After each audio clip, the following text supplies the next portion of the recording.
Hello and नमस्कार। मैं doctor कंचन Singh Bharat homeopathy में आप सभी का स्वागत करती हूँ।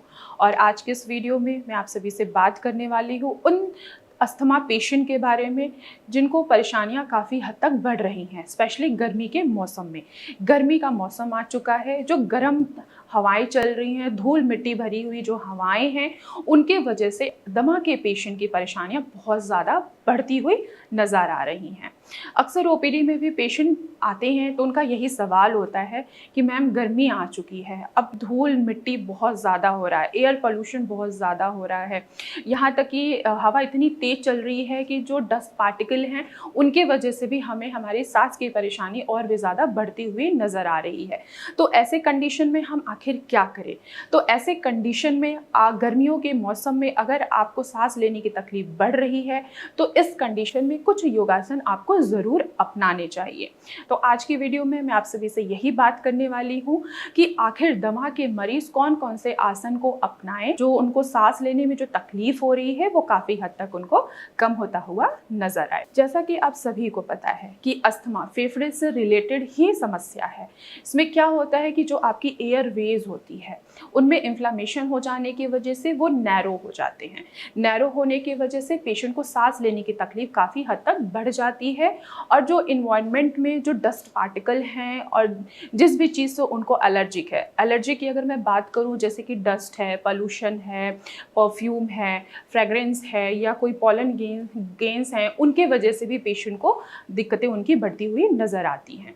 तो इस कंडीशन में आपको कुछ योगासन अपनाने हैं जिससे आप अपने दमा यानी कि सांस लेने में जो तकलीफ हो रही है वो काफ़ी हद तक आपको कम नज़र होता हुआ दिखाई दे। पहला योगासन है कपालभाति। अगर आप दमा से परेशान हैं, आपको सांस लेने में तकलीफ हो रही है तो कपालभाति योगासन आपके लिए बहुत ही ज़्यादा बेनिफिशियल होगा।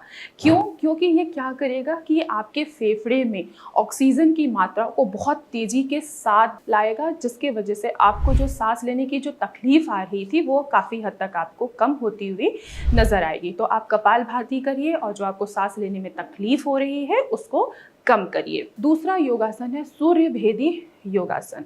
देखिए, एयर पोल्यूशन बहुत ज़्यादा हो रहा है, गर्मियों के मौसम में डस्ट उड़ रहा है, धूल उड़ रहा है, मिट्टी उड़ रही है, तो उसके वजह से क्या हो रहा है कि जो आपका बॉडी का टेम्परेचर है वो मेंटेन नहीं रह पाता है। तो जब आप सूर्य भेदी नमस्कार योगासन करते हैं तो इससे आपके बॉडी का टेम्परेचर मेंटेन रहता है और अक्सर जैसे ही मौसम चेंज होता है वैसे ही आपको सर्दी जुकाम खांसी बुखार की वजह से अस्थमा की परेशानी और भी ज़्यादा उभर जाती है। तो जब आप सूर्य भेदी नमस्कार योगासन करेंगे तो ये काफ़ी जो तकलीफ़ें आपको हो रही हैं ये काफ़ी हद तक आपको कम नज़र आएंगी और सांस लेने की जो तकलीफ़ है उसमें आपको सुधार नज़र आएगा। तीसरा योगासन है अलोम विलोम। अगर आप अस्थमा के पेशेंट हैं और आपको सांस लेने में काफ़ी अधिक कठिनाई हो रही है, आपको बलगम बार बार बन रहा है, तो आप अलोम विलोम योगासन अपनाकर आप बलगम जो आपको बहुत ज़्यादा बन रहा है उसको आप कम कर सकते हैं आसानी से। ये आपके शरीर में ऑक्सीजन के लेवल को बढ़ाता है और लंग्स की जो कैपेसिटी है उसको इन्हेंस करता है, जिसकी वजह से आपको सांस लेने में कोई भी कठिनाई नहीं महसूस होगी।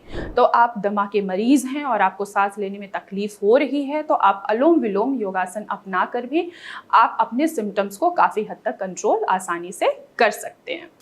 चौथा योगासन है भ्रामरी योगासन। जब भी आप भ्रामरी योगासन करेंगे उससे आपको एक चीज़ देखने को ज़रूर मिलेगा, जो आपको ब्रीदिंग इश्यूज़ आ रहे थे, स्पेशली जो रात के समय में हो रहा है या कभी भी आपको सांस लेने की तकलीफ हो रही है, तो जब भी आप भ्रामरी योगासन अपनाएंगे तो आपको खुद देखने को मिलेगा कि जो आपको सांस लेने की तकलीफ हो रही थी वो काफ़ी हद तक आपकी कम होती हुई नज़र आएगी। तो आप अस्थमा से अगर सफ़र कर रहे हैं तो आप भ्रामरी योगासन को भी अपनाकर आप अपने अस्थमा के सिम्टम्स को कंट्रोल आसानी से कर सकते हैं। इसके साथ ही साथ जैसे कि गर्मी का मौसम आ चुका है और इस मौसम में अक्सर पेशेंट को ठंडा पानी पीने का बहुत मन करता है, तो आपको ठंडा पानी नहीं पीना है, आपको रूम टेम्परेचर वाला ही पानी पीना है जिससे आपकी परेशानी आगे ना बढ़े। तो मैं आशा करती हूँ कि आज की वीडियो में आप लोगों को समझ में आया होगा कि एक अस्थमा का पेशेंट गर्मियों के मौसम में आखिर कौन कौन से आसन को अपनाए और अपनी तकलीफ़ों को कम करे। तो आज की वीडियो में बस इतना ही, फिर मैं मिलूंगी नेक्स्ट वीडियो में। तब तक के लिए धन्यवाद।